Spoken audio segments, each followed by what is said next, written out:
And we are live. Hello, everyone. It's so good to have all of you here today. We are here for a day of bread making. We're starting today. I have my friend who's with me, my sister by another mister, Miss Denise. We're Hello. making with Denise. And she and I, for 2 days, have been just chatting it up, getting ready for today and tonight. And Yes. I see we had quite a few, several people who jumped on early. And I see Hazel, who said she was gathering her supplies and getting everything ready because she's going to be working with us. So, And um, that's the best way to do it, to work with you, to work right along while you're talking. absolutely. And Carter Richardson is here with us. And so, Carter, we're glad that you're here with us. And I hope you've got your flour and you're ready to get into the art of bread making. So, today, what we're going to be doing is that we're going to be putting together uh, a artisan boule. And so we've got all the supplies that we need. We're going to first talk about the equipment. And Miss Janice, have you made very much bread along the way? Well, I usually make a no-knead sandwich bread. So it's one that I can put in a bowl, I can stir it up, let it rise, and then put it in the loaf pan and then bake it up. And it works out fine. But I have not made any artesian bread until last night when we stirred it up. Well, you know what? This is going to be a lot of fun. Oh, it was And so much fun. So you let me know when I can show mine. absolutely, absolutely. We're not going to cheat. We're not going to cheat, but Okay. we prepared one in advance so that all of you would be able to see what your bowls are going to look like. And we're going to get it started in this noon show at this point. So let's get our bowls. We need our bowls that we're going to be mixing in. This is also going to be the bowl that is going to be resting in for the next few hours. Hey, I see Jean. Let me get my glasses on because you're at a little distance from me. I see Beth Shua. Hello, hello. We got Malinergized. I like that. I like that name. And so we're going to have them jumping in. I know everybody will be jumping in. It's lunchtime. So we need our bowls. We need our flour, of course. And before we go too far, and while we're measuring out flour, those kind of things, we will talk about the flour that we're using. We also have our liquid. We're using water today, but we will talk about some options. And our water has been warmed to about 100 degrees. You won't want it much over 110 because what we don't want to do is to kill our yeast. The next thing you'll have, of course, is your sweetener of choice. And if you looked at the list that we had on the post, you've got a choice of sugar, or if you don't want to use sugar, you could certainly use honey. You could use maple syrup. You could use agave. Those are all options that you could use. But the nice thing about this is that it's going to be a somewhat long ferment. So because of that, some of the concerns that you might have with the sweeteners will probably be broken down as this bread ferments. We also have, let's see if I can reach it, we've got salt.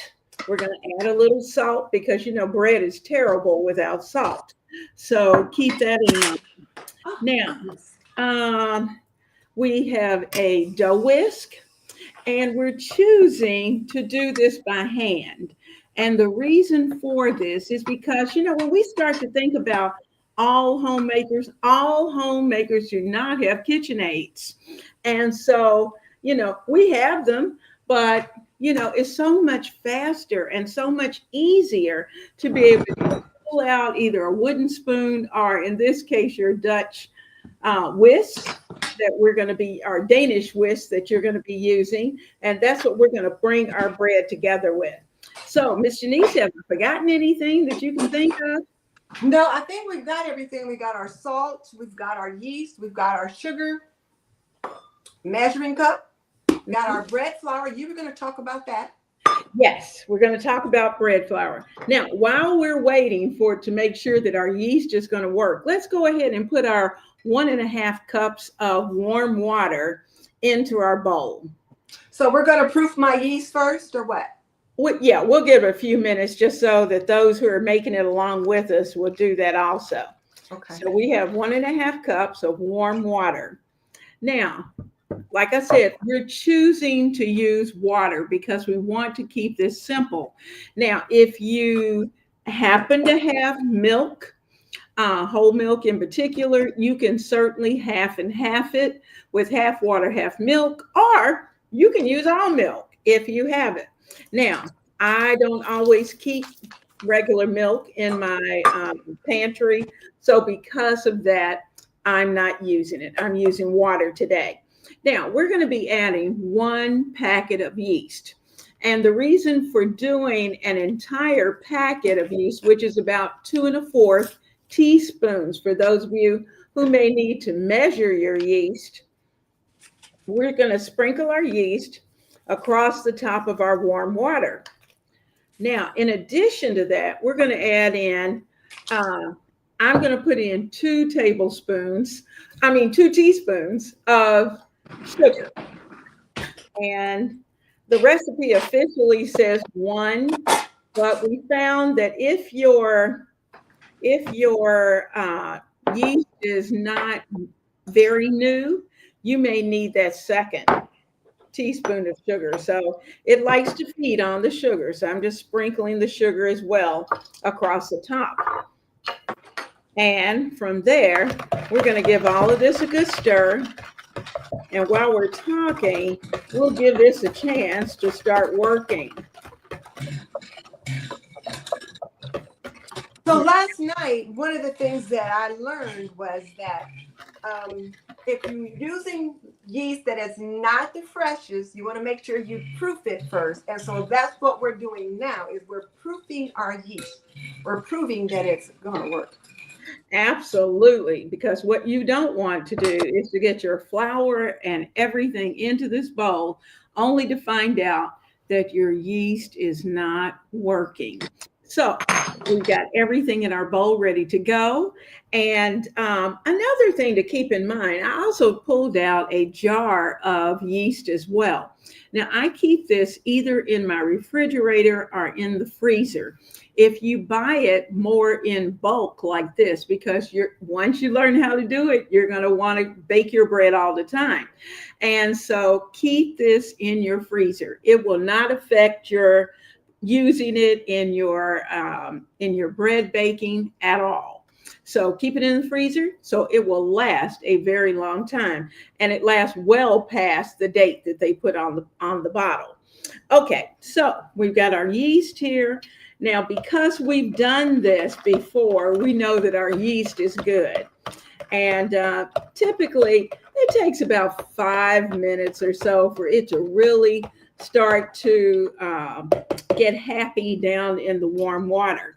And like I said, you want to be careful with the warm water because you don't want to kill the yeast. And so we've got our yeast down in there working, and I can kind of start to see mine moving around. It's got a little action that's going on down in the bottom. Now, this... Oh, so is mine. Mine is starting to have some action now. I was a little worried. Well, yesterday it took it a minute. Mm-hmm. So it's going to be fine. As long as we know that it's activated down in there, we're good.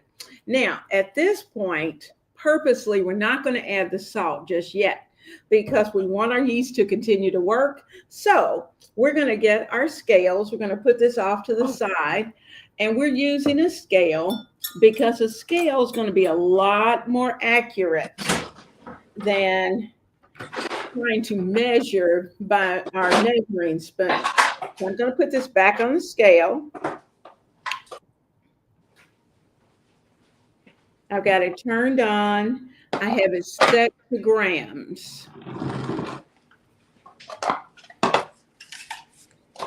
Now, while Miss Janice is getting her bowl, we're going to, we have a combination of bread and all-purpose flour. And I like to use an unbleached flour, unbleached bread, unbleached all-purpose. And I keep a mix of that all the time. And the reason for that is because I played around with the textures and it just comes out to a very nice texture. So I have tared my scale and I'm going to start to add in the flour. Now, of course, I have a measuring cup here because I kind of pre-measured tentatively. And we're just going to start adding flour until this comes up to our 500 grams.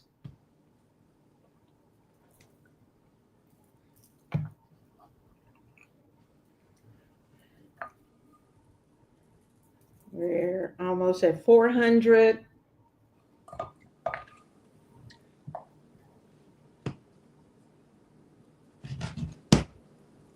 And also the nice thing about this is that, you know that you will not go over the amount of flour that you need. Sometimes flour is dry. And plus two, when you're dealing with bread flour, the texture of bread flour is a little different from your all-purpose flour. There we go. Got our 500. And you see, I had actually measured out because 500 grams is approximately 4 cups. I had measured the 4 cups, and as you can see, I still have flour in there. So that tells you that it's way more accurate to use a scale. And the nice thing about this scale is that it costs less than $10. How about that? To actually use. They are very inexpensive. All right, so we've got our flour measured out. And I'll set the scale off to the side. Bring it back.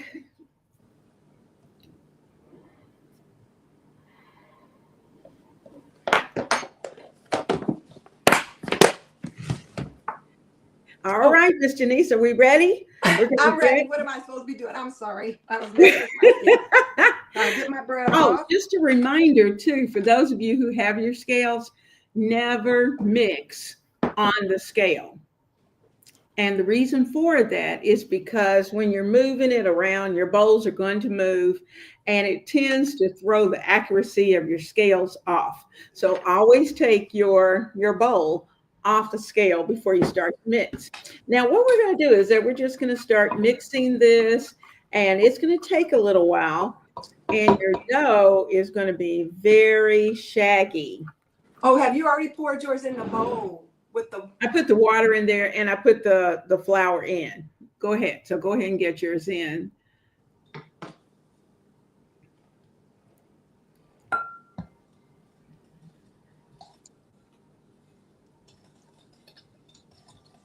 I'm actually 7 instead of 70. Right. We had such a good time. We spent about an hour yesterday and working on bread and talking about bread. And I feel like I'm a bread maker. Yes, she is official. She has made her bread. All right, so we're going to get this all mixed up. And the difference, really, to be honest with you, between this and the no knead is that for this, we're going to do lots of folds. We're going to do 4 stretch and folds, which is going to really help to bring the texture of your bread together. And also, of course, we'll have the longer ferment. Now, today, our bread won't get to ferment as long as it did yesterday. But we're also, once we get this ready, we've done our stretch and folds. I can already feel the warmth coming off the dough. It's just so nice. Oh, yeah, it is nice and warm. It is. And so what we're going to do is that we'll be able to spend, you want to try your best, even if you're doing it in a day like we're doing today, you're going to want to be able to get your stretch and folds done and put your dough into the refrigerator for at least an hour, hour and a half to 2 hours if you can get it. And the reason for that is because it kind of cools it down. It really lets it rest, and it makes it so much easier to bring together when it's time to put it into its boule and get it ready for the oven. So we've got this all together, and let's see if I can get a little closer so you can see this shaggy dough. And you can see it's just not hanging together at all. See how it just kind of falls apart? That lets you know that at this point, the gluten has not set up, and it's just shaggy. And that's okay. That's where it should be at this point. But when I look into the bowl, I can also see that all of my flour is moistened.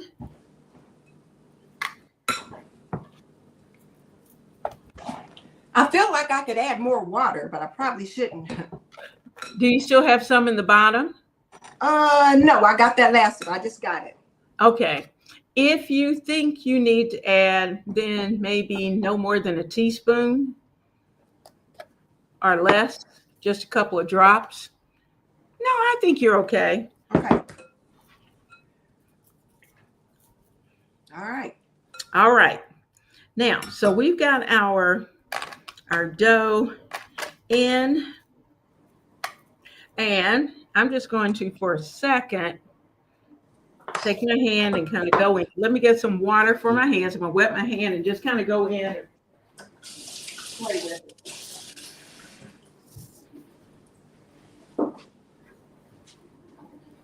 Now, the nice thing about doing it by hand is that you really get to feel your dough. Now, when do we put our salt in? We'll put that in just a second. Okay. Let's do that. I'm glad you reminded me of that because I would have forgotten. I was just wondering. Yeah. So let's go ahead and do that so we won't forget. All right. We're going to add and then while we're, all right, we need our 2 teaspoons. There's one, just sprinkle it across the top. And I pre-measured mine. Okay. All right.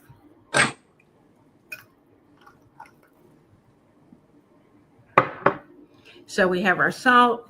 And so at this point, just going with your hand and just kind of start to fold that salt into your dough.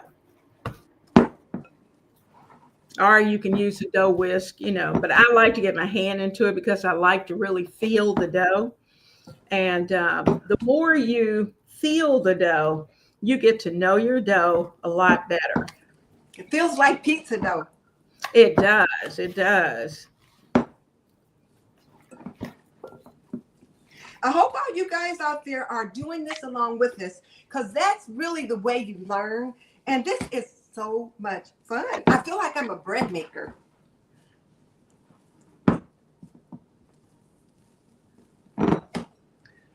But it's nice and warm and it's moist.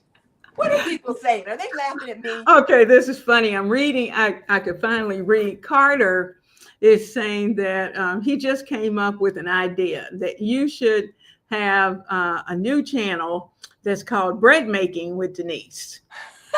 You better have bread making with Miss Leona. So I want to know how to make the bread. Oh, We can do bread making with Miss Leona. all right. Oh, absolutely right. Carter said that another crucial thing we need is to make sure that we have some butter to put on the bread. That's for sure. And jam. And we'll talk about that jam. We'll have the jam out tonight and the butter. Yes. So that as we cut into the loaf, we'll be able to slather it with butter and jam. Now, we're going to show you this. You're going to let this rest for about an hour at this point. You're just going to put a little light top on it, let it rest for an hour. And at the end of that hour, you're going to start a series of stretch and folds. Now, and what that means is that you're going to come in, you're going to moisten your hand, and you will pick up one end of your dough, pick it up. You see how it breaks up at this point? It's not really stretching enough, and fold it over on itself. Then you'll turn it, you'll pick it up and fold it over on itself. Now, then wait 30 minutes, and then you're going to do 4 more stretch and folds. Now, what you'll find is that by the time you get to that fourth stretch and fold, it's going to be real hard to do because everything will have tightened up. Your bread dough will really start to look like what you expect that bread to look like. And it's just going to be good. Now, at this point, we've gotten our salt in. And so what I'm going to do is that I'm going to kind of use my bench scraper, make sure I got everything in the ball, in the ball, in the center, so that it can work. Notice I'm watching and doing as she does. Okay. Now, we've got everything in the center, and mine is a little looser than hers, but I think it just has to do with yeast and those kind of things, and that's good. But that's good to see. So I'm going to take my top, and I'm just going to lay my top on the top. There we go. And Miss Denise is using saran wrap. You can use saran wrap. If you happen to have a top that goes to your container, you can do that. You can also just cover it with a towel, a tea towel. I typically, if I'm a cover with the tea towel, I wet the tea towel in hot water and then lay it over the top, so it just creates that nice warm environment. And we are ready for this to sit for the next hour. And then we'll do a stretch and fold. Now I'm going to rinse my hands off, and then we're going to talk and see what everybody else is saying, because they're chit-chatting out there, and inquiring minds want to know. My bowl feels warm. Oh, yeah.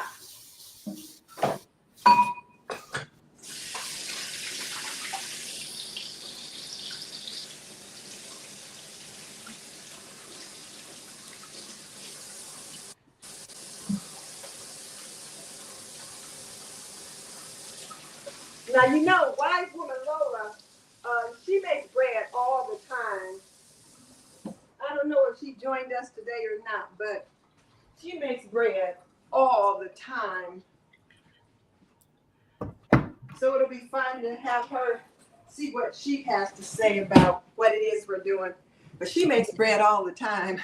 Yes, yes, yes. You are right. Now, get some of this sticky stuff out of the way while I bring the computer up a little closer. Okay. Now, there we go. We can see what everybody's saying.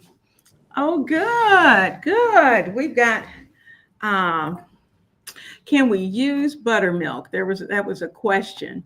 And you know, I'm not sure about buttermilk. I've never tried buttermilk, energized. I haven't tried that. But I tell you what, before tonight, I'll find out for you. And that'll be one of the questions. Let me write that down to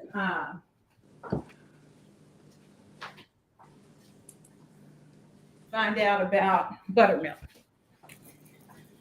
Okay, I've got my notes, because tonight what we're going to do is that at that point, when we come on tonight at 7:45, we're on Homemaking with Purpose. We are going to set up a sourdough starter that each day I'm going to do a little short, and we have our jars ready. You're going to want to have your 2 jars. And if you want to name one, we'll talk about naming it tonight. And but we'll have our jars ready to go. So I'll find out about buttermilk for you. Look who's here. We've got Girl Dad. Hey. Oh, Girl Dad, hello. We're so glad you're here today. Yes. I've been keeping up with your cooking. You've been doing it quite a bit. Ursula is here with us today. She said her grandmother used to use a towel to cover her bowl. Absolutely, absolutely. The ladies I knew who made bread also used a towel. And if And you think about it, they didn't have saran wrap. right, So you would and use a tea towel to cover mhm, the bread. they And didn't then, have these no, containers they didn't either. have that. So you used the tea towel. So I got a Mhm. tea towel back here, but it's covering up something. Absolutely, absolutely. Hazel said that she has this same mat for baking her bread. Great, great. Oh, The glamorous penny pincher is here today. She says oh she's my never goodness. made bread and she needs to learn. And you know what? I am so glad you're here with us today I am because too. yeah, absolutely. You know, this is one of those things, and guys, for a serious note, you know that our groceries are changing, and not Hmm. so much as far as the quantity or, you know, whatever the groceries are, but cost of groceries Prices. is serious. And I know I was listening, and the cost of groceries they have estimated at this point is already about 20% higher than what it was. And if you have a larger family, or if you are a young family and you're on a tight budget, then bread may be one of those things you may opt to leave off the list. Well, we're saying to you, if you have a well-stocked pantry, because the things that we're using today are pantry items that we can Yes. go to our pantry and put together homemade bread. And the nice thing about this particular bowl is that once we put it in the refrigerator, I can keep it in there for up to 4 days Oh, and then take it out and bake it. now let me ask you this. Is this the same bowl we would use? Like we could use that to make rolls or something with, or is it a different recipe? It's a little bit different because you're Okay. going to add your butter in there. There are a couple of things you'll add in addition to Okay. that. Okay. I'm getting But a hint. yes, you can put it together, get it into the refrigerator, and have it ready to go, and just cut your rolls. And it is so nice to be able to have bread that's waiting. Your pizza dough, you can have it in the refrigerator ready. So those are some of the things that will also help to save you time, particularly for those who are working outside the home and those who are working in the home, to save them a bit of time. Um, Lois, you're here with us. Hello. She's asking, have we made this bread with whole wheat flour and do you need more water? I have made it with whole wheat flour. I've also made it with rye flour, but I only add about a third of the flour mixture in either whole wheat or rye. And yes, you will find that you will need to add just a little bit more water. And so, what I typically do, you know, that's the good thing about getting used to the feel of what the dough should be like. Because then, as you're mixing that dough, you'll see if it's still too dry. And if it's too dry, then you're going to want to add more water. And that's one of those things that I can't give you an exact number with because sometimes it just depends on your flour. So keep that in mind. But yes, yes, you will need more water, and definitely you can do it with a mixture of whole wheat, a mixture. Okay, Bathsheba says she saw a recipe on buttermilk bread before. Yes, that is probably true. And I know people who have made buttermilk bread. Now, whether they can make buttermilk in an artesian style, that part I'm not sure. So I will check on that, Bathsheba, between now and tonight, so that I don't want to give you information that and you know tell you something wrong. I want to make sure that I'm saying it correctly. Adam, Adam's Eden Farm. Hello, hello. We're glad you're here with us today. She said, this is so cool. She's always wanted someone to mentor her in the kitchen. It's like having her mother help you make bread. And you know what? It is. It is. I love it. And Miss Janice and I have had such a good time. This is the thing that the nice thing about technology is that, you know, Miss Janice has children who aren't in her area. And so because of that, for those who want to learn something, shoot, we were on FaceTime yesterday making bread. It was so Yep. much fun. And so I've got my sister right there that we can make bread back and forth. And it's just a And good trust me, I had 50,000 questions. I had a lot of questions. And as you can see, even today, I'm still having questions, but I feel much more in control. I feel more confident today. I just knew there were a couple little things that I, needed to get in order. And I had forgot to get my scale out. And I thought, oh, shoot, I thought I had everything laid out. I thought, oh, forgot the scale. I had to grab that. Then I had to grab the saran wrap. But I feel confident that it's going to turn out nicely. And it will. It absolutely will. And we just have to, the more you do it, the more at ease you'll be. Mm-hmm. And in fact, it works so well, and it's so easy to do. Sometimes I double the recipe. That way I have 2 in the refrigerator, especially if I'm having company over, Mm-hmm. any kind of guest over, and you want more bread. Bathsheba says she'll use either tea towels or the lid that goes with the bowl. That's a good idea. That's a good idea. Now, if you're going to use the lid with the bowl, keep this in mind to make sure you can put the lid on, but leave it loose. And the reason for that is that, gases are being created inside of your bowl. And if you put the lid down on it, eventually it's going to pop. And if this happens to be sitting in your refrigerator, let me tell you, it's going to make a mess. So just kind of put the lid on, but not tightly. And of course, the tea towel works out even better because it's not going to lock it down. And even the plastic wrap will stretch. Will stretch. So that's a good thing. I had it on too tight, so I loosened it up so that the gases could escape. Okay. Ronnie. Hello, Ronnie. Hey, We're so Ronnie. glad you're here. She said she's behind. She said she had noon on the calendar. Are you doing it with us? But we started at noon Eastern time. Oh, that's true. That's true. Yes. That's true. Well, that's okay. That's okay. Because for those of you who perhaps, I know some of you are working and kind of catching it in between, but we have, you'll be able to go to the replay and certainly be able to just move right along with us.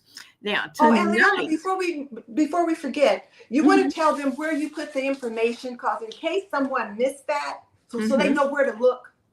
Okay. For those of you who may be somewhat new to our kind of joint venture that we do, on the community post, there is on Ebony, Ivy, and Thyme. On Ebony, Ivy, and Thyme, there's a post, several postings. I did several to let you know, like, this is the one for the daytime live, what you needed today. Tells you the ingredients. Now, the ingredients that are here and the instructions that are here are using pretty much, we're doing it by hand.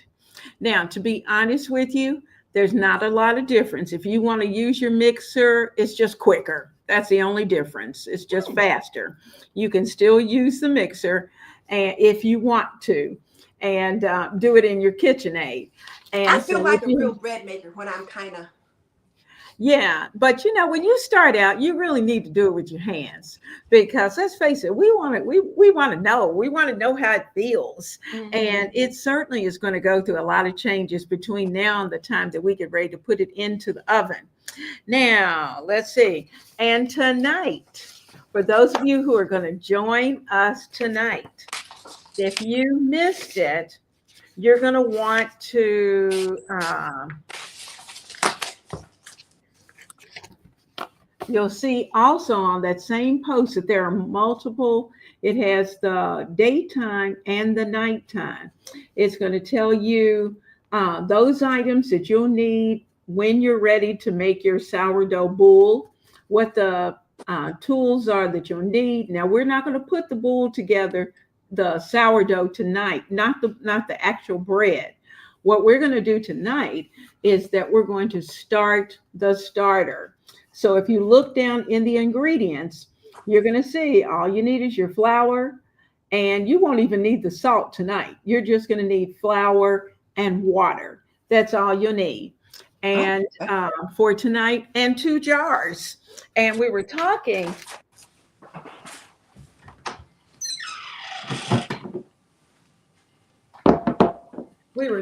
about the jars, and I like to have 2 jars. I have 1 jar that is strictly for the discard.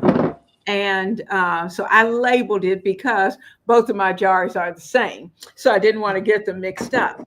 But this is going to be my starter jar. And we've gone on to name our jars. And I'm Liz, and Miss Denise is, Harper.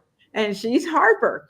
And so there's a story behind that. But anyway, we didn't name ourselves. Somebody else named them for us. But anyway, so we have our jars ready for tonight to be able to put our sourdough starter in. Mhm. Now, you won't really use your discard jar for at least 24 hours after tonight, but bring your jar, have your flour, have some water, and a mixing cup, your mixing cups, and we'll be ready to get the starter going. And we're going to work you through the week so that you won't feel like you're doing it all by yourself and something crazy is going on. So just so you know. All right. Now we've got something else. We had someone else who was asking. And tag us. Send us a picture of your Of your bread getting of started. your bread getting started. And also, could you describe or define boule? Because it took me a minute to know what, I mean, I knew what that was because Mhm. I've been around people doing baking and I talked to you long enough, but Mhm. somebody may not know what that is. That's true. A boule is just a round loaf of bread. I'm sure you've seen it. Boule is bowl. It looks like a bowl that has been flipped over, and that's your bread. Now, Miss Denise, shall we share? Shall we do a little show and tell of what we did yesterday? All right. I couldn't wait to share mine. Miss Denise was like a little girl. I said I'm 7 instead of 70. Lucy, let's get this going. All right. So we've got our breads that we baked, and we had a chance to play around with making. We have our little ears that are on there. Miss Denise has a really nice ear that came out. I did a little design, and because I put butter on top, it's not showing up as pretty as it did, but I had it nice and floured and showed. But I've got pictures, so it's okay. But our breads have been cooling, and actually, they may be cool enough. Do you want to cut it? Well, Or do we want to cut tonight? maybe we should cut tonight. Okay. Or we could Okay. cut one. We could cut one. Okay. Okay. Well, I tell you what, don't cut yours and I'll cut mine. Okay. Okay. Okay. Okay. Let me get my bread knife. That way hubby can see mine when he comes home. I can say, look what I made. Look what I made. And then we'll have this one to show tonight too. Now I can only see half of your face. So half of your face is cut off. I know. I tried to get it a little closer. I'm going to push Okay. my I didn't know if you knew. computer 'Cause, back. There we go. I move camera around and then I'm like, oh, I forgot to put it back. Okay, so there we go. We've got our bread. Now, what I like to do is to actually cut it down the center. We're using a serrated bread knife. And I was sharing with Miss Denise, I have a couple of these. One I got like at Dollar General. Now, one is really nice. You know, it kind of cost a little bit. But this one is just an everyday, I think it might be Farberware that I got at Walmart. And but let me tell you, they last forever. So just keep that in mind. All right, so we're going to take this and we're going to cut it down the center. And it takes a little effort after it gets cold. Oh, Now, it the sounds so reason- crusty. Yeah, the reason for letting it cool is that you don't want to crush the bread, because if you cut it too soon, then you're going to end up with mush. Oh, man. you've got a couple little cavities. Look at there. And he's so nice and soft and Yes, moist. your crumb looks beautiful. Ah, and there's the other one. I bet your husband couldn't wait for you to cut that bread. Uh, you see him hovering back there. I told him, I said, well, you can come in the kitchen. We won't see you. We won't call him out and say, we know you're back there. But anyway, so once you cut it in half, then just start here. And plus, too, the nice thing is that while you're doing that, if your bread is still slightly warm, just turn this one over so that the moisture won't escape. So we're going to slice into this. Ah, oh, it smells so good. Oh my goodness, it looks beautiful. And the crumb on it just really looks nice. It just really looks nice. And when we talk about the crumb, we're talking about the way the bread looks on the inside. Mm. Mm. Oh, put a little butter on it now, just so Okay. we can see that. Okay. Oh, mine is coming up.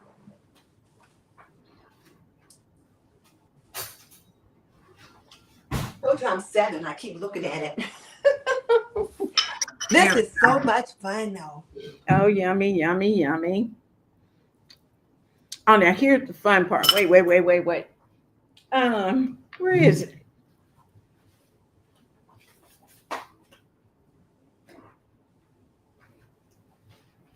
Da-da-da-da-da. Oh, your jam. Is that your muscadine jam? This is the muscadine jelly. Okay. And I think I'm gonna have to have the opener to get in there.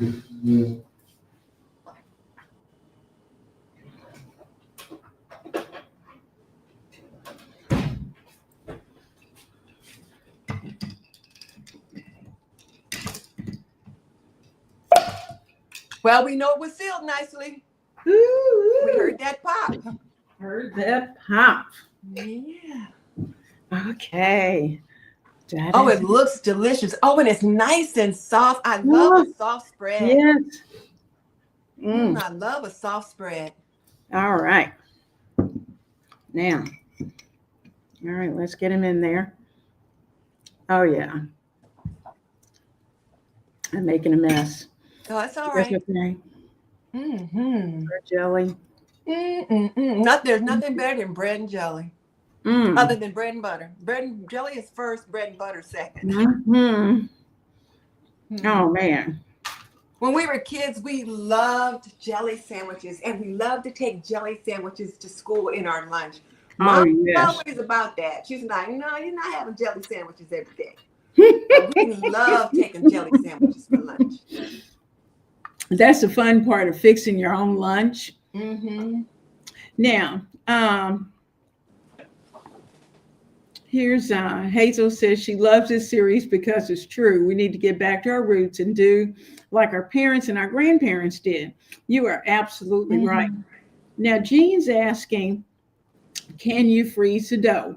And the answer is yes, you can. You can certainly freeze the dough. Just wrap it well in saran wrap and then put it into like a Ziploc bag and a freezer Ziploc bag and put it into your freezer. And then take it out, let it thaw in the refrigerator, then take it out, let it rise again, and then cook it. Yes, you definitely can. How long can you keep it in the freezer? You know, I wouldn't do it over, say, 3 months. Okay. It may get a little dry. Adam's Eaton family says she's looking in the background to see how we set up the kitchen for cooking because she's having trouble with deciding what's best for her kitchen. Well, bless your heart. I appreciate that. And we are so flattered by that. You know, some kitchens we don't have much of a choice. We just work it whatever way it is. You have to go with what you have. And I'll tell you, just to jump in on that point for a little bit, you know, I don't have a lot of counter space. You know, I've got a counter here and that I can do prep. I've got some large appliances over here that are, and I probably shouldn't move this because y'all know I'll be to knock something down. But I got large appliances right there. And then you can see in the back, I've got my cutting boards and then my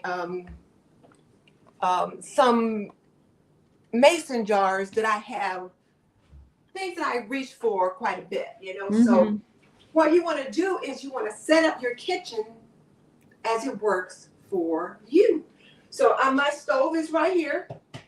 So I can use this small area to prep, but I don't use it a lot. But if I need to, you know, work with here to something in the stove, I have this. I got some things I'm going to reach for right here. So you want to set the kitchen up as it makes sense for you. I got plates and bowls in this cabinet, glasses in those cabinets because it's closest to the sink, you know, so you want to have your plates and things close to the sink for washing. Dishwasher is right beneath me. And then over here on the right, I got my stove, and then the microwave is sitting on top of that. So you just have to do what you can with what you have. Now, Miss Leona got a new kitchen last year. I'm asking my husband for a new kitchen. And I did, but you know, we didn't change the footprint. We left everything the way it was. And you know, the nice thing is about that, well, and with any kitchen, and this is something we can all do, is that, for instance, you know, when you first set up the kitchen, you might not have the glasses in a particular place as close to the refrigerator or close to the sink or close to the dishwasher. Those are the things you want to kind of keep in mind where your major appliances are. Like your pots and pans, you want them close to where you're going to be using them, so you're not having to lug them all the way across the room if you don't have to. And I know I like to have the glasses and the dishes close to that dishwasher, so when I take them out, bam, they're right there. As well as in the drawers, you know, you want your silverware and those kind of things close. So keep that in mind.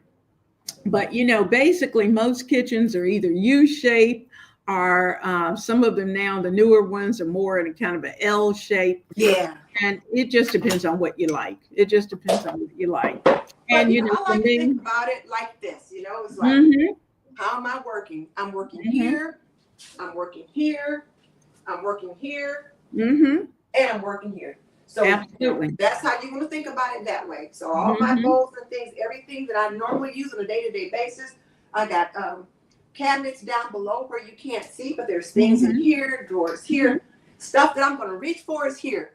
Stuff that I don't reach for often might be over there in the pantry, up on another shelf, or it could even be out in the garage. Speaking of, I loaned somebody my turkey roaster, an old one, but I better get that back.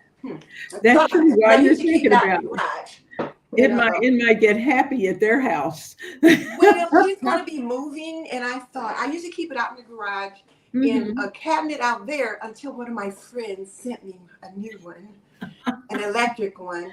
But it was my husband's mother's, so I want to get that back, just so I have it out there. So I thought, I better, next time I talk to him, I'm asking for that back. Yeah, I love it. I love it. Charlene's here with us. Hello. Hey. She's got a quick question. That's asking about almond flour. Using almond flour has such a different texture.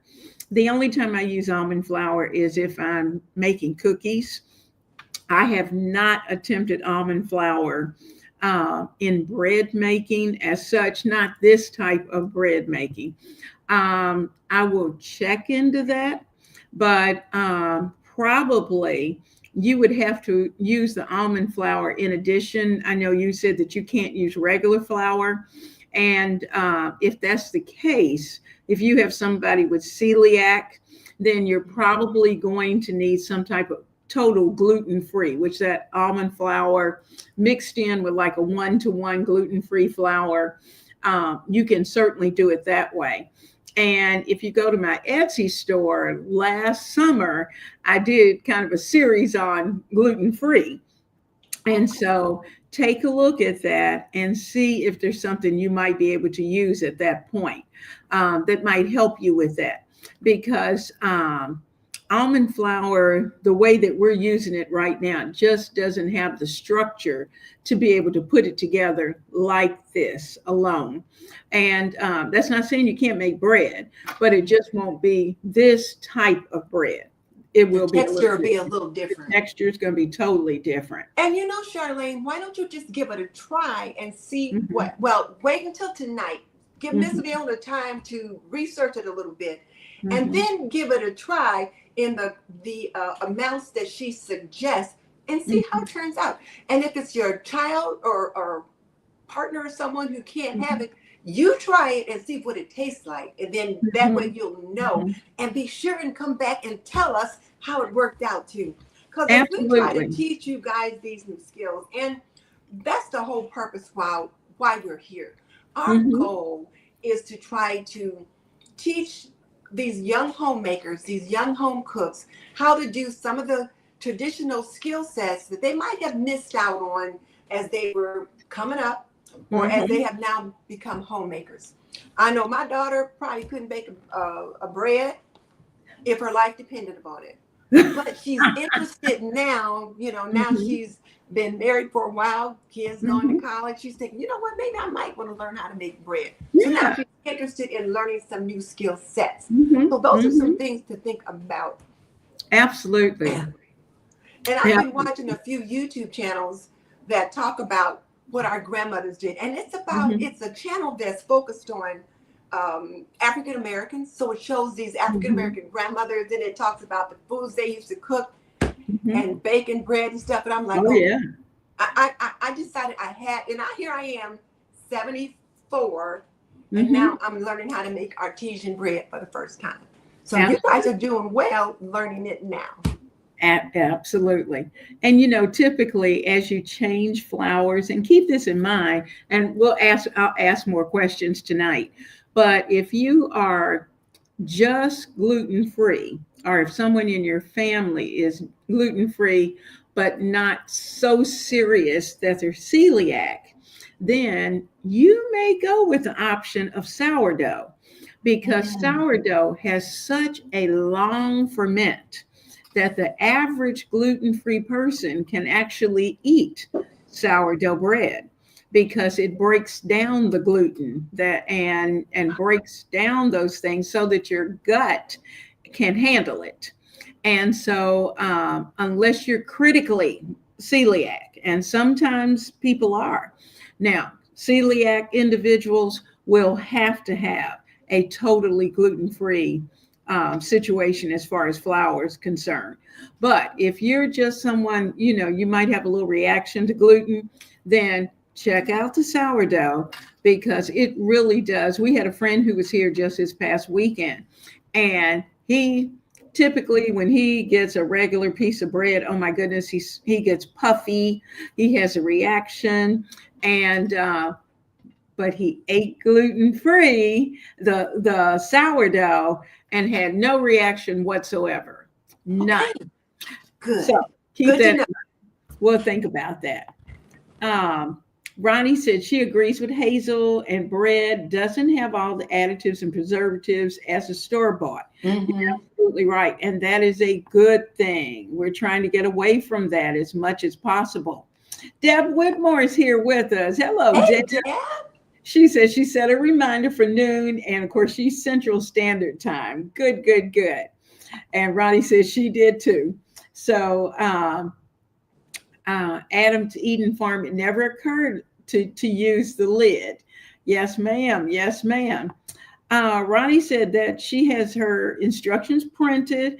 She says she'll rewind us and catch up at 7 o'clock at the live. It's Absolutely. 7:45. 7:45. Be ready.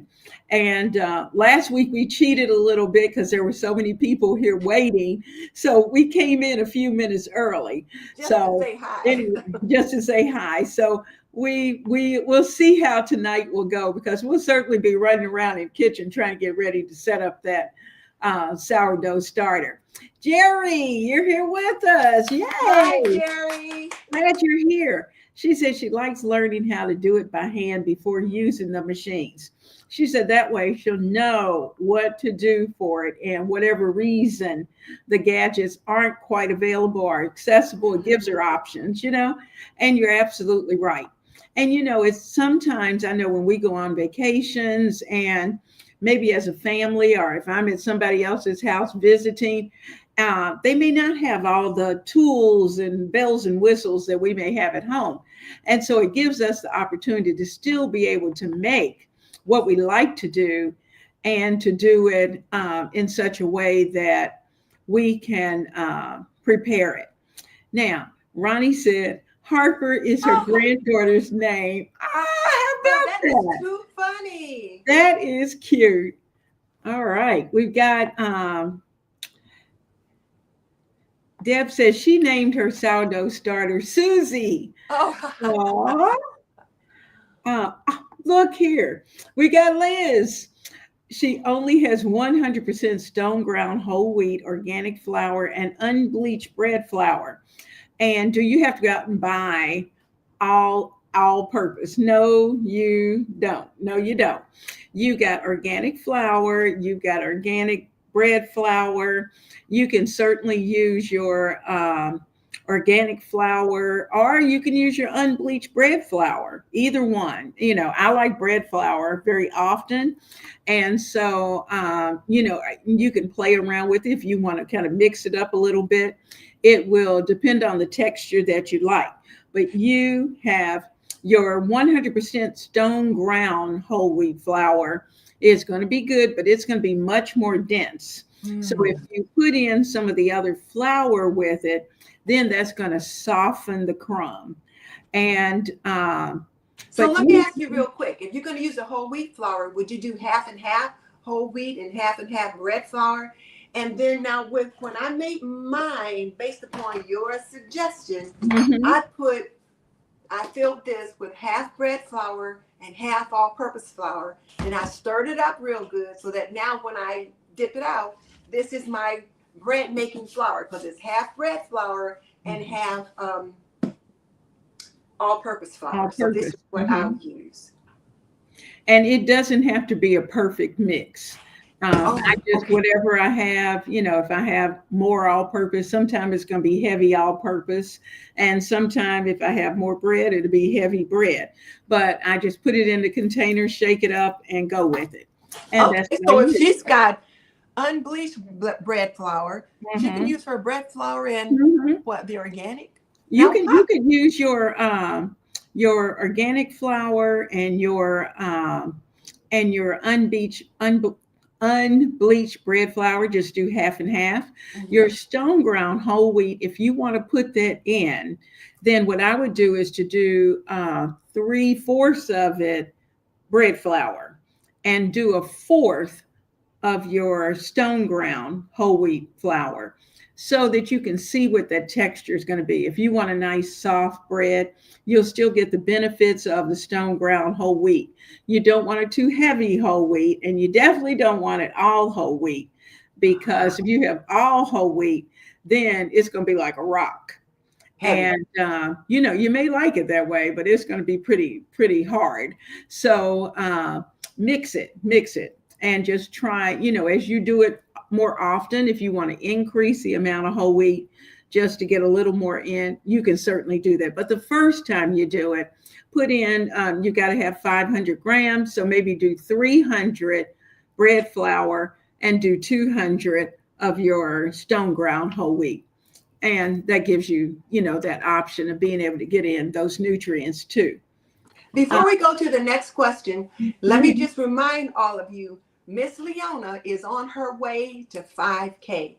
She's making progress, but if you're on here and you are not already subscribed to her channel, please take the time to join her community. She's going to be doing more of these how-to series that with these traditional skill sets that all of us need to learn how to do.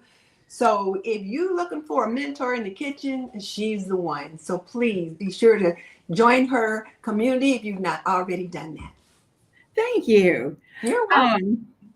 I have learned so much from you, and I've been cooking for a minute, but I have learned so much from you, things that I just didn't know. And then the other thing that I realized is that when you live in different areas of the country, you cook different things, and you cook different things different ways. I was watching Trey.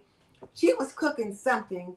She lives in Atlanta, and she was putting so many spices in that dish. I was like, my God. And she said, if you ain't sneezing, it ain't seasoned. And I was like, okay. Okay. So depending upon where you live, the way you season food, the things you learn how to do, and just some of the little hacks are just different. So check out Miss Fiona. If you're not joining her channel, do so right now. Thank you. We've got C. Pollard, and she wanted to know how large do the jars need to be? And I'm assuming you're talking about for your starter. Oh. Find whatever empty jar you have. This just happens to be a pickle jar.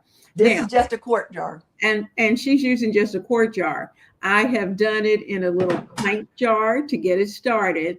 And maybe after about the 4th day, I poured it into a larger jar. So this time I'm just starting with a larger jar so I don't have to, pour it into anything else. So whatever kind of clean jar that you have, go with it.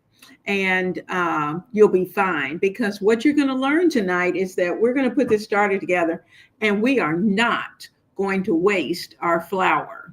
We're going to use the minimal amount of flour and water, and we're going to work what we have and make what we want. And so we're going to get that going.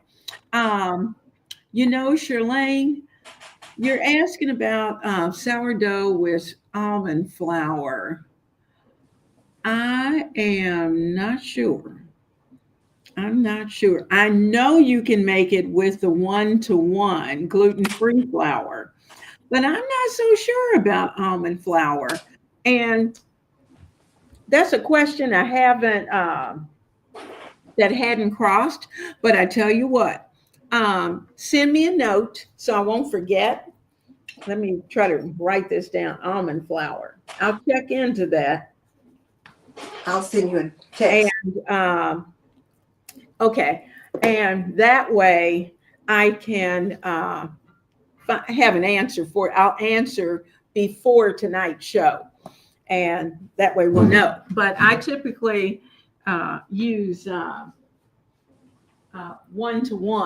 1-to-1 is the gluten-free flour if I can't use regular flour. So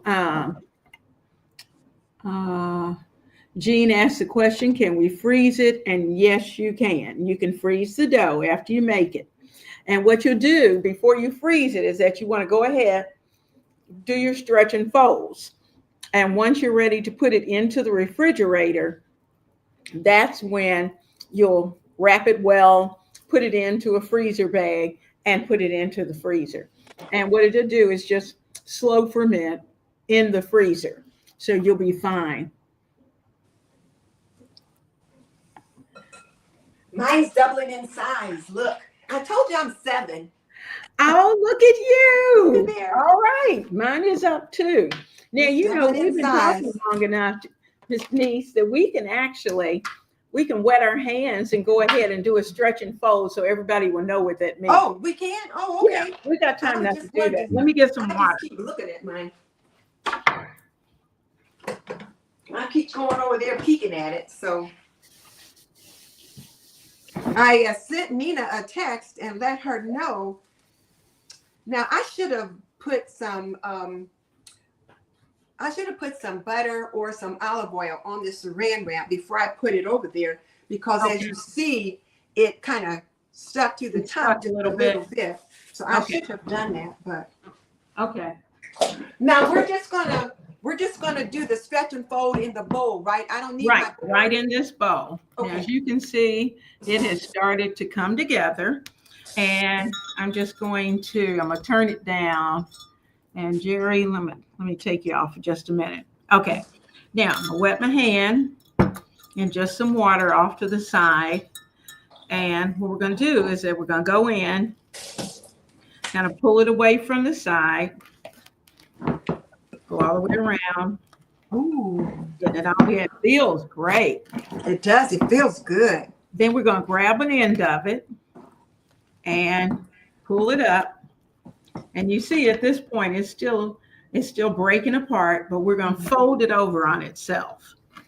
Then turn your bowl, get some more of it, pull it up, stretch it, and fold it over. And you'll see it'll break apart at this point. But we're doing the first set of stretch and folds. And we do it 4 times. 4 times. So about 30 minutes in between each one. So this will be the first one. We'll wait 30 minutes and we'll do it again. And you'll be amazed at how it will change. Okay, I've got one more. Picking it up. Last night I set my alarm on my phone. 30 minutes so that I wouldn't forget. Okay, so we've got it all together. So I did my 4. So all I'm going to do is to take the top, lay it right back on top, and sit it in its place. But when you do it, you always want to make sure that your hands are damp. So you'll just wet your hand and go in with it because it makes it so much easier to handle.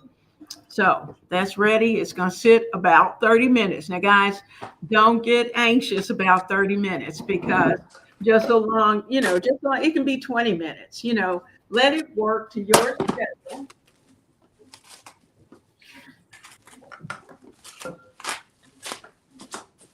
And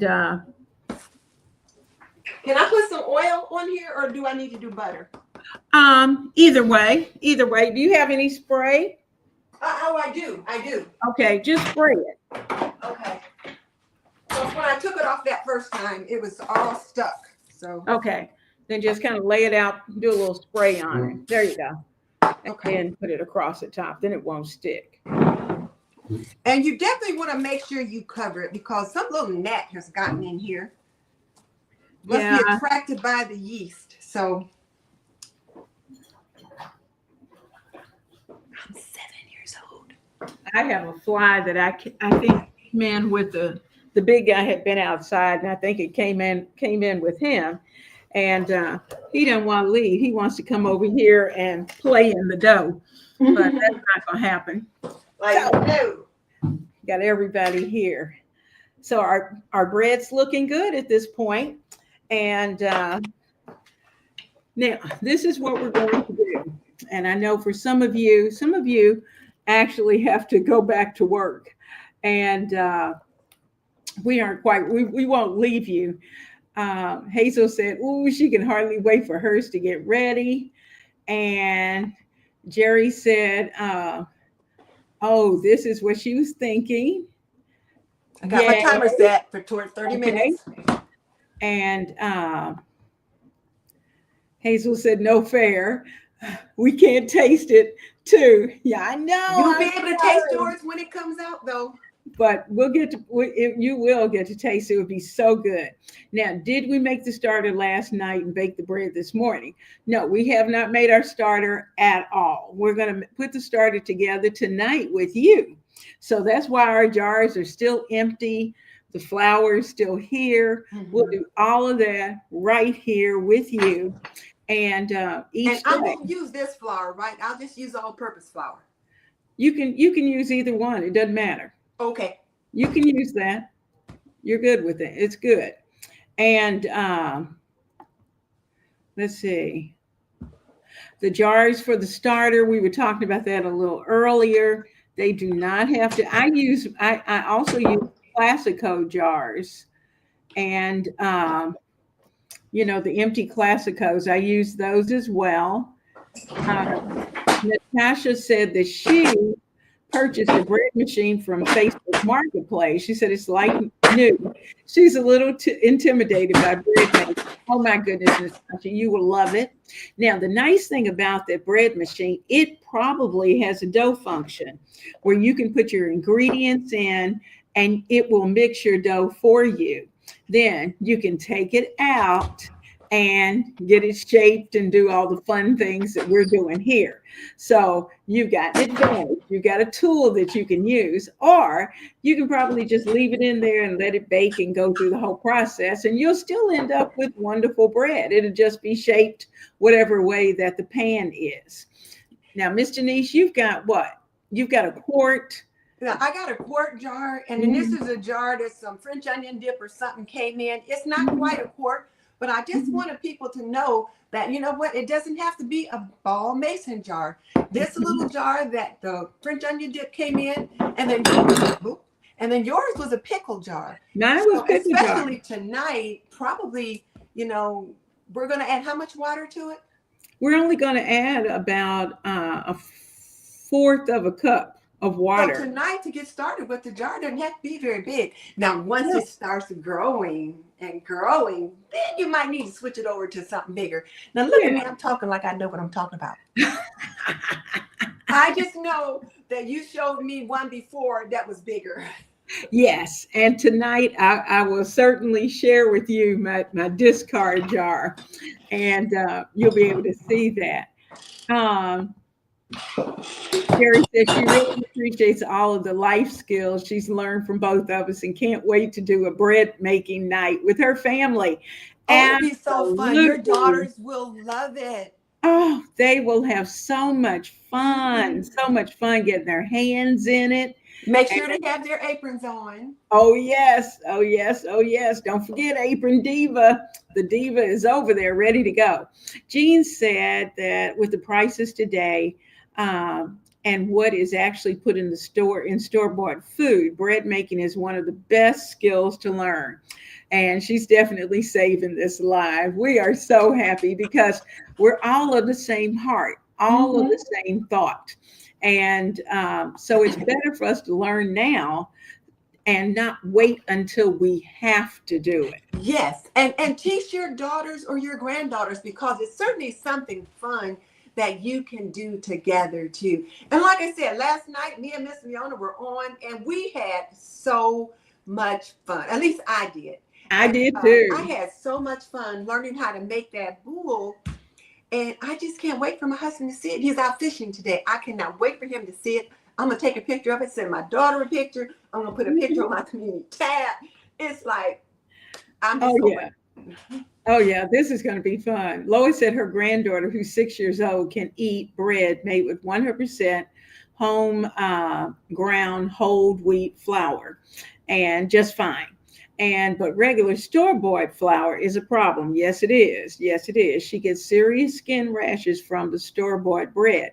And you know why that is? That's because they've got so many things that are in that bread to preserve it. Right.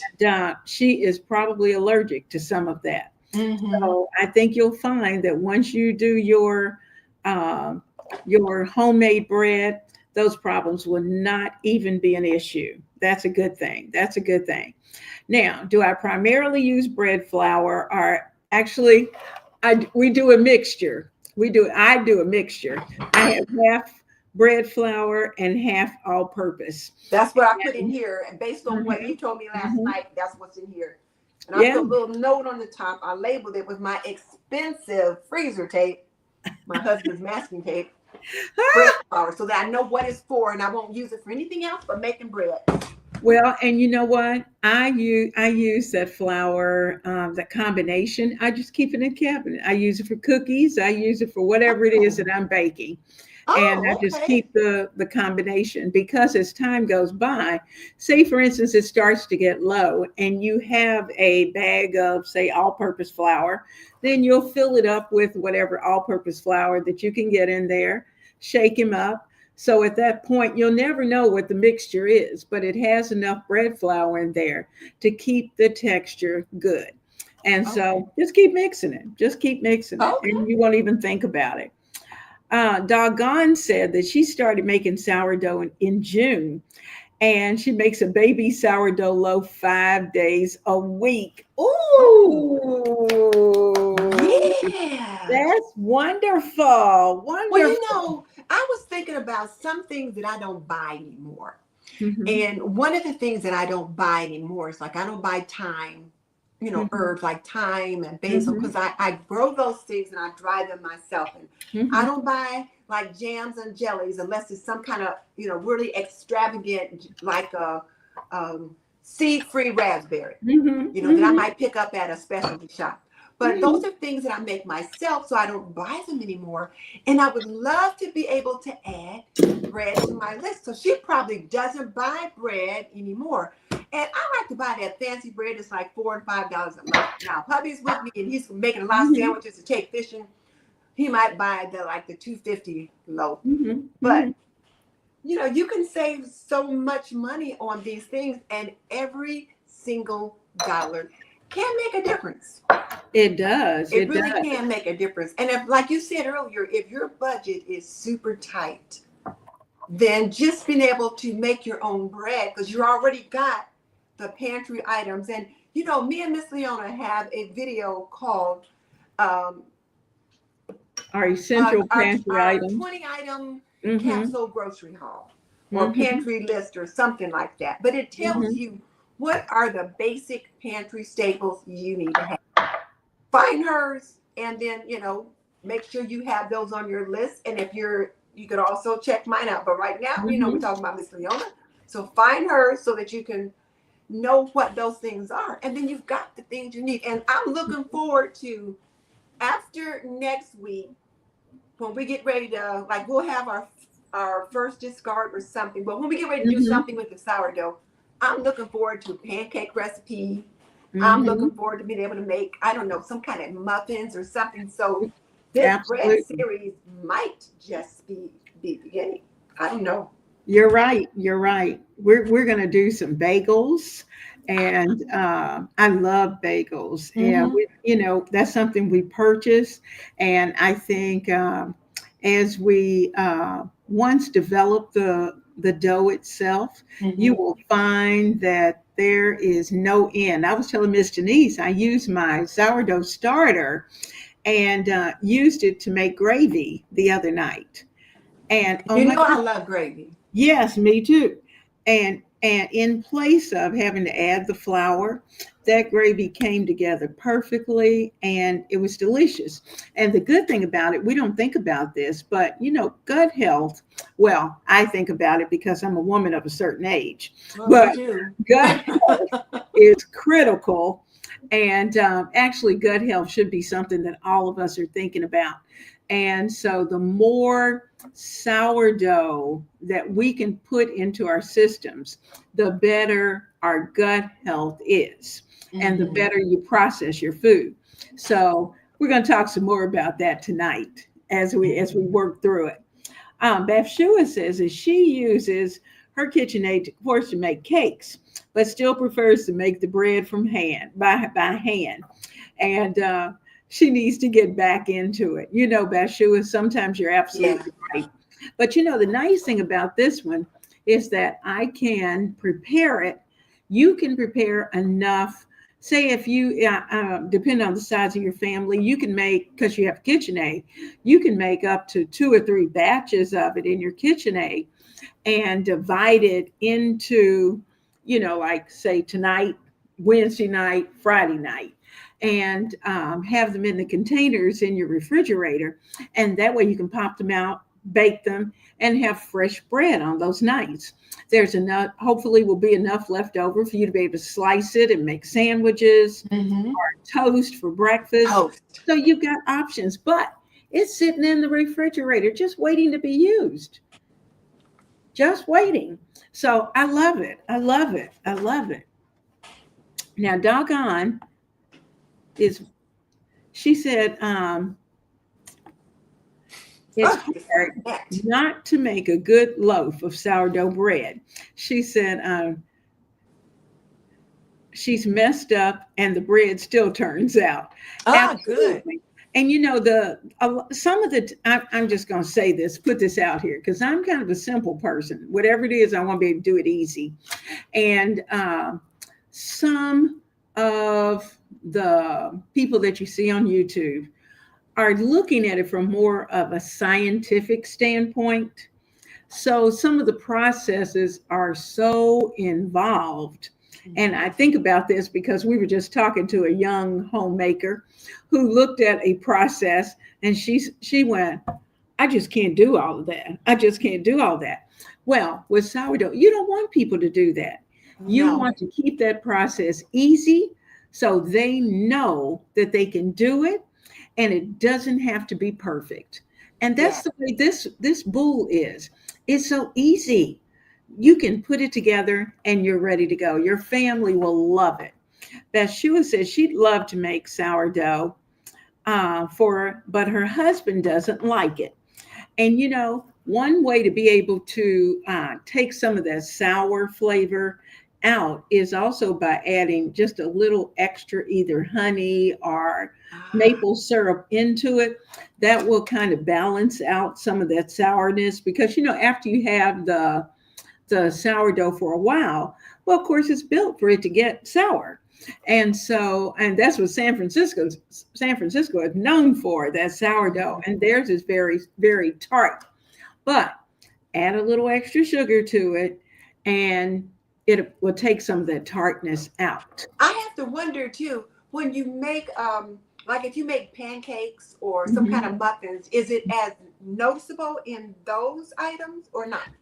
Probably, I'd say probably not because of the fact that you do have a little more sugar, Hmm. you've got butter, you've got some other things that are going to be in there that you would also use. Now, Beshua says she has organic bread flour, and she'll either use that for white bread or add some white whole wheat to give it a nuttier flavor. Oh, that sounds good. Absolutely. That sounds really good. I think Hmm. you like that. Oh, look who's here.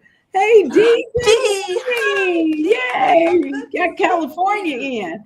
She said she was just saying she was going to bake a loaf of bread. All right. All right. Yes. We'll have to get it started and come on in with us tonight. So Yes, we're join ready us to, tonight at 7:45 because we're gonna be putting yeah. a loaf in the oven and starting sourdough. Yep, absolutely, absolutely. Bethua said, and season until the ancestors say stop. Absolutely, I Until love they that. say I love stop. that. You know, though, I'm thinking that I probably have not highly seasoned food. And I remember when I was growing up, when my mom would cook, she put sugar in everything. And now she told us later she did it to get us to eat it. But when I got married, I was putting sugar in all the canned vegetables and stuff. When I would cook, I put sugar in everything. My husband was like, "What's up with all this sugar?" He was like, "Babe, what?"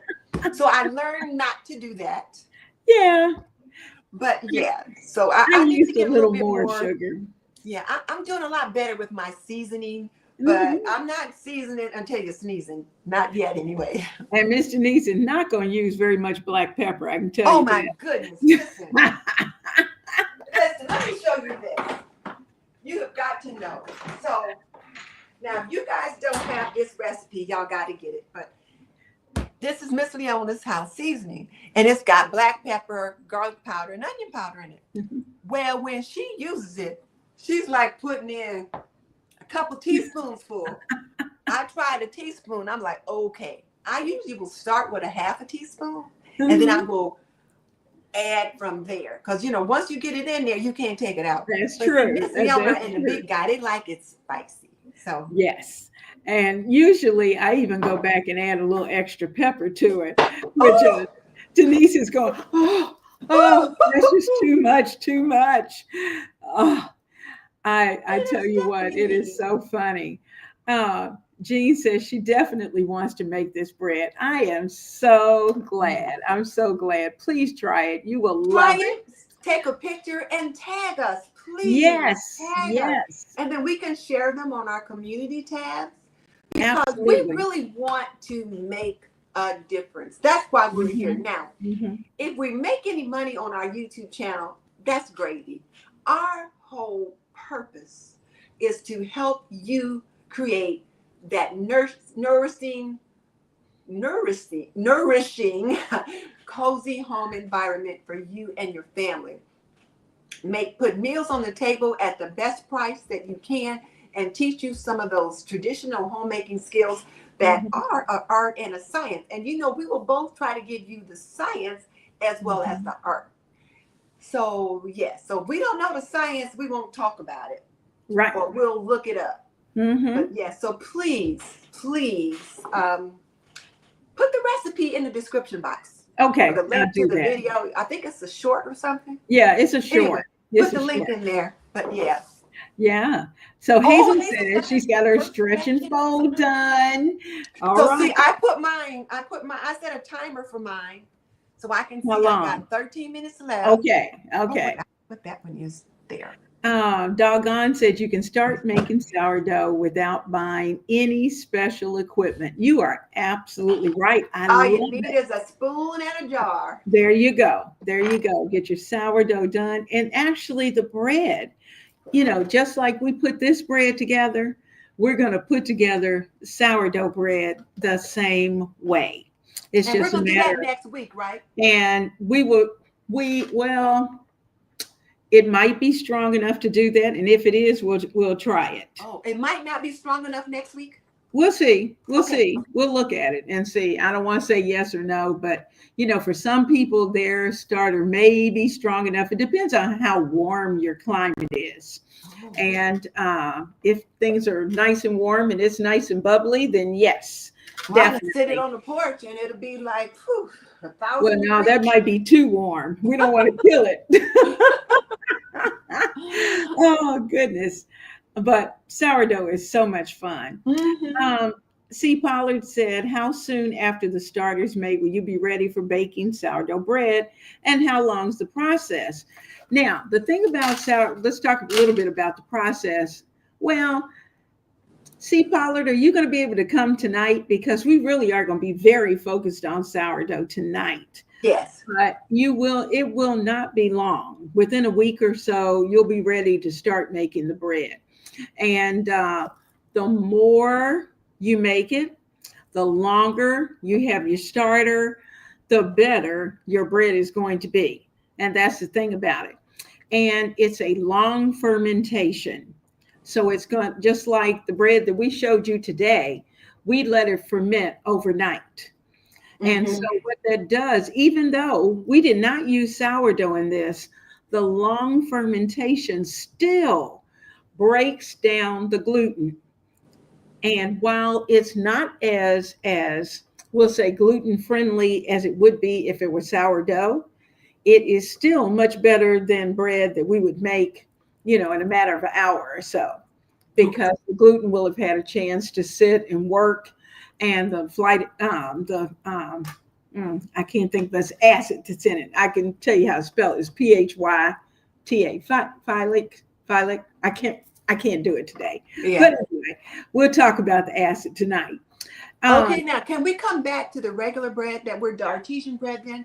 And can you show yours again where you sliced it? Because one of the things that I always struggle with if I bought a boule of bread at the grocery store, I always struggle with figuring out how to get it in the toaster. So can you talk about that again, just in case? Because you did tell me what to do before we came. Sure.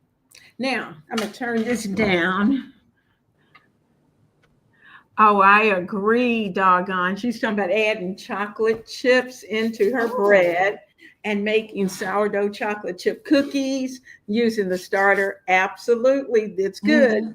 Now, what I like to do and what we do, now you can either slice this way if you want a larger slice. But that won't fit in the toaster.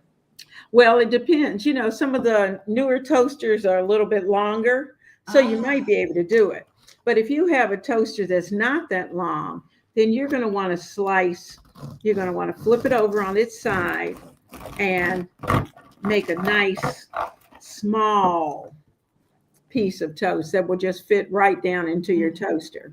And we toast this all the time, and then put in the bread.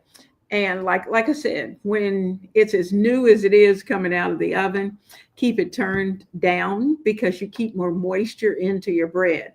So like after this show, I'll probably go ahead and cover it and so that it won't dry out. Oh, what are we going to cover it with? Do I put more saran wrap? What? I usually just put mine in a Ziploc bag. Oh, okay. And, leave a little like weeping hole in it. And so that there's not too much moisture in there, so that you have a chance of it molding or doing any of that. But mine usually lasts at least 3-4 days, 4 or 5 days. So 3 or 4 days in a Ziploc bag. Leave a little bit of an opening so the air can get in. Okay. So you have a little circulation in there. Doggone's responding to the gravy. Yes, I put in a half a cup of the sourdough starter in with a little bit of butter. You can use butter or olive oil. I had some onions, some mushrooms, whipped that gravy up. Girl, hurt yourself. All right. Uh, okay, C. Pollard, you're going to be there tonight. All right, because our focus tonight is going to be on sourdough. Oops, there we go. And getting our bread into the oven. Natasha, whoops, hold on. Nitty T, she got in. She said she'll watch the replay. Natasha says she'll have to watch the replay of tonight's broadcast because she has to work. Okay. Well, it'll be equally as fun as now, so be sure. Absolutely. Absolutely. And Nitty, we are so glad that you are here. Yes. And, she's going to watch the replay. Now. Well, Nitty, be sure and go to Miss Leona's channel to get the instructions and stuff. Get the printout, get the instructions, everything's there. So that for those of you who decide that you want to do this with us, then certainly you want to have it ready, have it printed, and you're ready to go. This has been so much fun, Miss Denise. Oh, it has been. I've really enjoyed it. And I'm going to have another loaf of bread. So I'll have 2 loaves of bread by. Look at her. Just look at her. I got my butter. Get a little. Now she's acting like she's at Eddie Merlot, dipping her bread in the butter or the oil. Okay. All right. But we have delicious bread. And I know the big guys in there going, okay, they're in there talking to death. And I am sitting here smelling this bread. But I'm sending you a text telling you don't forget to put your in the description box, because I put all kinds of bread stuff, but I didn't add house seasoning in there, but I'll put that in there. Well, I brought it up, so now that we didn't talk about it. Okay. Now, before we leave, and then we're going to close out because we've been on here quite a while. Let me put this up. Look at those of you who are doing the bread with us. Miss Denise, look at yours. It may not be perfectly 30 minutes, but that's it's pretty. Oh, it came up some more. Look. Yes. Oh my goodness. Now I'm going to go ahead and do my stretch and fold, and we're going to stretch and fold our way right on out of here today. So then I need to wet my hands again. Wet our hands.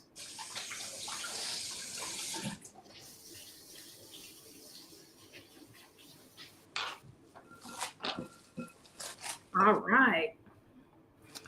Now. Oh, and look at the difference it made. So spraying it, I didn't get any of the it didn't dough stick at all. So it just looks like a cloud. It does. I love it. And look, it's even kind of jiggly. Yes. Okay. All right. So we're ready. We're going to do our second stretch and fold. Pull it away from the bowl. Hazel, are you out there stretching and folding with us? And then fold it over. I have to repeat things to myself. And you can to remember. It's holding together much better. Oh, yeah. Look at that. It's getting tight. Then turn. We've got lots of little gas bubbles out there too. This is number 3. All right, there's 3. Oh, mine is getting a hole in it. So I have one of those little cavities in the middle.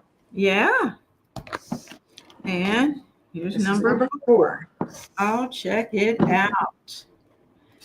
There we go. Here we go. Oh, yeah. All right. We are good. Just put this back on top. Absolutely. I'm going to pop the top on. Just sit it right on top. And she is ready to sit for another 30 minutes. And setting the timer on your phone is really helpful. It is. It goes off while you're doing whatever. Now, guys, we will see you tonight at 7:45, and at that point we will have finished all our stretch and folds. We will have put our dough into the refrigerator. So just before we come on tonight, we'll take it out of the refrigerator, and when we start talking to you tonight, it will be ready. We'll work through the process of getting it into the oven. All right, there we go. So Miss Denise, go and relax. We get to clean up the kitchen. Yep. To all of you. And we will see you at 7:45. We'll see you tonight. Take Bye. care. Bye-bye. My hands are so dirty. I'm not sure I can get to it. There we go.